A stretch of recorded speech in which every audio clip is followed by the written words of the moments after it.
Enjoy na enjoy ang baby Ivan ko ba? Ay, naglalaro siya. Ang dami niyang nilalaro sa mga toys. Ivan? Chalawa deh.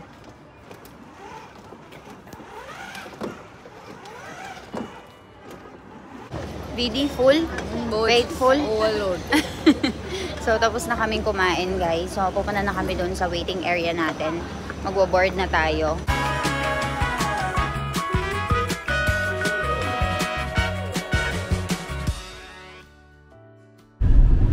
Hello guys, kamusta kayong lahat? So, alas 2 na ngayon dito sa India and pupunta kami sa isang bansa. And kasama natin si Milan dito. Ayan, napakagwapo naman ng asawa ko. Very handsome. Milan's sense of style is improving.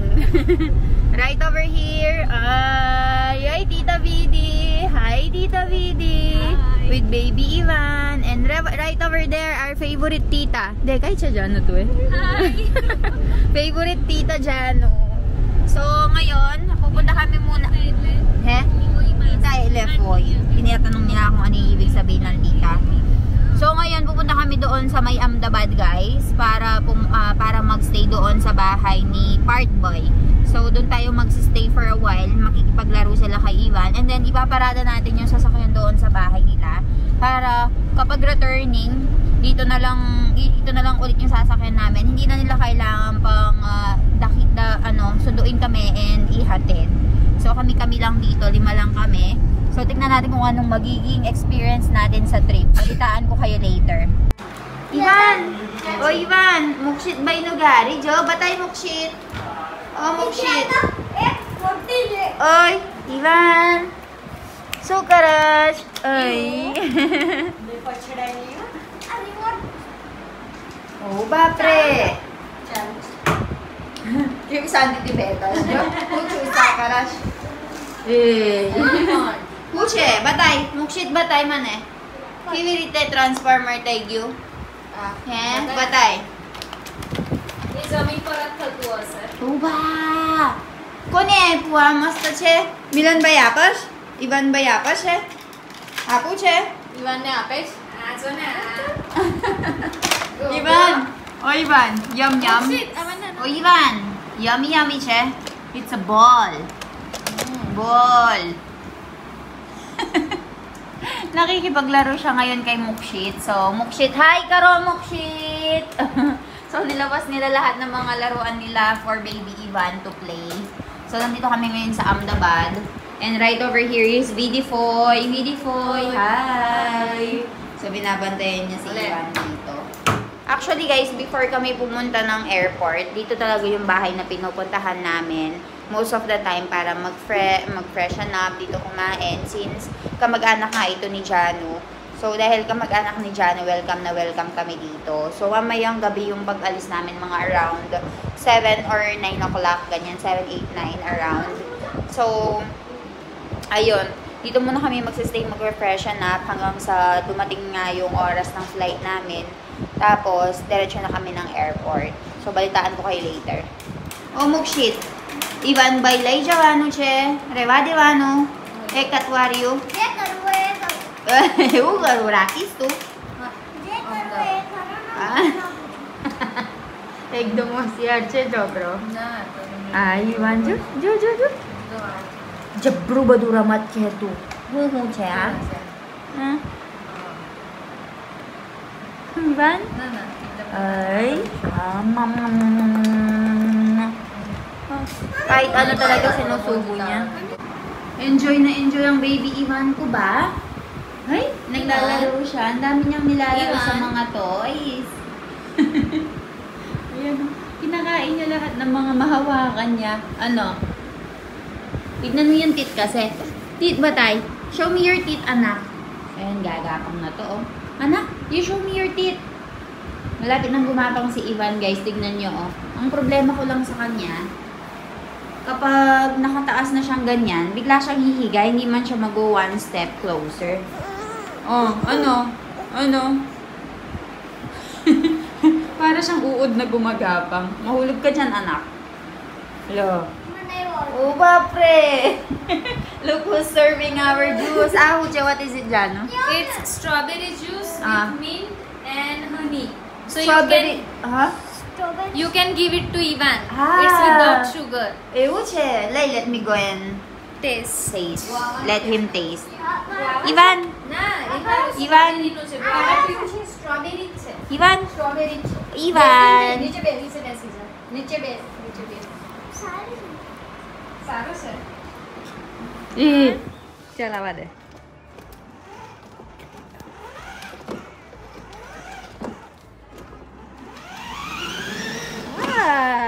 Be careful. You, Ivan.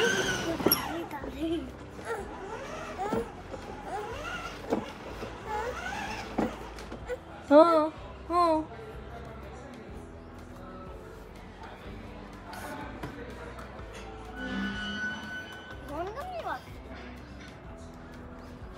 Ivan. Hi, Ivan! So, ayan guys, nakalabas na tayo ng immigration and nakapag-check-in na rin tayo.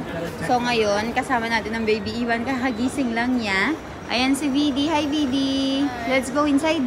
And right over here, Jano. Milan, right over here. And so, we're just waiting for the lift.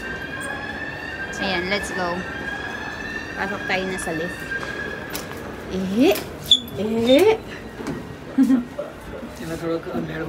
So our flight is what time? 12 o'clock. So our flight is 12 o'clock and we still have a lot of time because we are express entry. Yeah. Because of this Ivan. gentleman. So we're just gonna eat some food right Just over complete here. in 1 hour.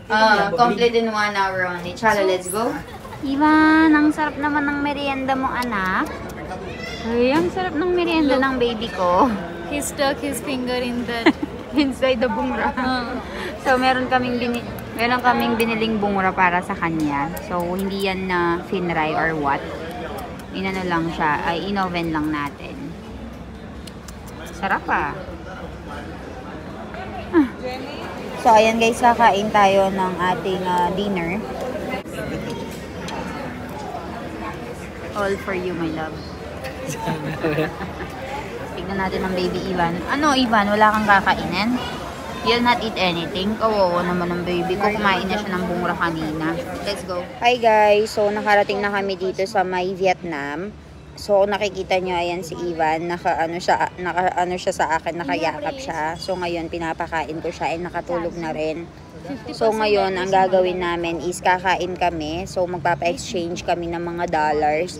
Tapos maghahanap kami ng sandwich or soup na maiinom ko kasi nag-breastfeeding ako kay Ivan. So, inom ng tubig para maraming ma-produce na gatas. So, kasama ko ngayon si Jano. Hi, Jano! Hi! Anay! Vidi! And right over there, my husband. Busy. Guys, yung asawa ko kanina sleeping the whole 5 hours. Snoring. While ako, I don't know how to go and take care of Ivan. Without good positioning dun sa may Vietnam Air. Oo, snoring. So ngayon, we have a stop over here for like 5 hours. Tapos, sa 5 hours na yon magpapahinga lang kami. Oh, tame ba da kay Jano che? ચાયલા તને મૂકીને Ha? તને મૂકીને ચાયલા અમે. એવું ખરાય? Ha?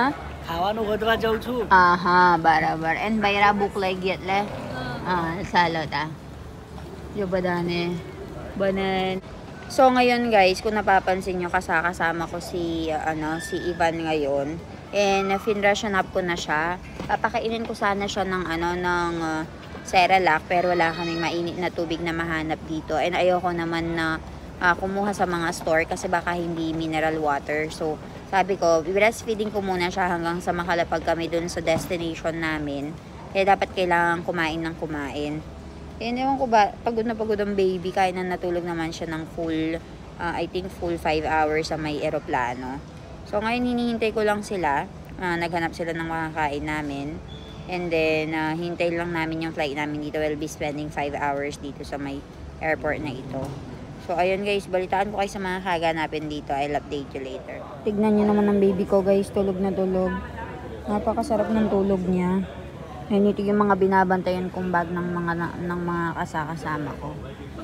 Ayan. And yung stroller pala guys, tini-check-in na namin. So, makukuha na namin yung stroller niya sa may mismong Bali na. So, ayan. Medyo napupuno na rin siya. So, mamayang alas 10 pa yung flight namin. Pero, mag-aalas 8 pa lang. Kaya meron pa kaming 2 hours. Ala, mara sokro sukay che. Mara chokro bunga kay che. Lepo card kochro na ba nisto? Nagdam kochro. Ha? We ordered 4 meals from Burger King. Yes, Burger King. Yeah. 4 meals from Burger King. This is veg burger. It was very hard to find vegetarian meal because here you can find only non-veg. It's So finally we found it. Look at our baby. Burger look like shit. Show me. Oh my god.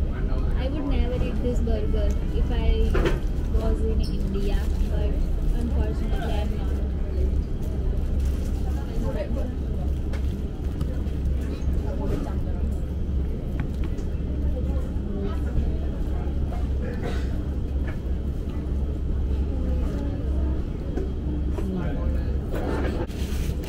Ang sarap ng french fries lalo na kapag mainit-init.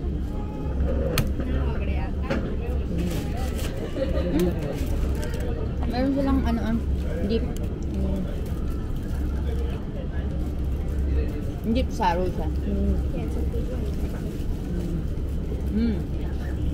Masarap. Milan, kayo lagi. Ha?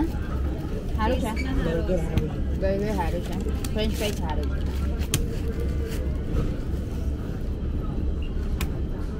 Ice cream shack. Vanilla. Masa siya? Pala, chocolate wara na eh? Only one option. Vanilla, okay. Chala, kay lapra. Vidi, full? Wait, full? Overload. So, tapos na kaming kumain, guys. So, pupunta na kami doon sa waiting area natin. Magbo-board na tayo. Tapos, meron tayong at least 2 to 3 hours flight papunta ng Bali. I will buy 4 extra in dinner. Dinner? But I think I will not eat anymore for dinner. Kasi meron pa akong sobra. So, yung sa sobra na yon, kakainin ko na lang siya sa dinner. Kasi lalaki ng mga burgers nila. So, pupunta na kami doon, guys. Balitaan ko kayo. So, guys, if I haven't mentioned it yet to you, where are we going, Milan? Which country? Disclose to them. Bali. Why we decided to go there? Bali, because it's cheap. And we don't have much money. Jan, why we decided to go to Bali? Because we are cheap people. We don't have money. But we visit to... Like, we wanted to go somewhere. But in budget. We don't have money. So we decided to go there. But actually, if you get this package from the Philippines, it's much more cheaper. Yeah, Because it's near. Than India. Kasi malapit lang yung yung Bali sa Pilipinas, 'di ba? So mas cheap yung package nila as compared dito sa India. Pero kapag sa India ka, siguro nagkakahalaga siya ng mga at least 100,000 rupees yung kailangan mong i-prepare kasama na yung pocket money mo. So nasa 70,000 pesos yung kailangan mong i-prepare para makapunta ka ng Bali. Pero in Philippines, you know, there's package of 20,000 pesos, 30,000 pesos. With flight. With flight. Very Going to cheap. Bali. We But will 3 go days. Philippines, visit Philippines, then come again. But it's only Bali. 3 days, 5 days. This one Not is 8 enough. days. This is 8 days kasi kaya medyo costly siya para sa atin. Pero para sa kanila, cheap na yun. Because if you go to Maldives or if you go Dubai, no, Jano, Yeah. it will take 120, 150,000, ganyan. So, nagta-travel sila for like 8 days, 2 weeks, ganyan sila mag-travel dito. So, ayun guys, waiting lang for flight. Balitaan ko kayo kapag nasa Bali na kami. Bye-bye. Are you excited? Let's see. Let's see guys. So ayun, I'll update you later. Bye bye.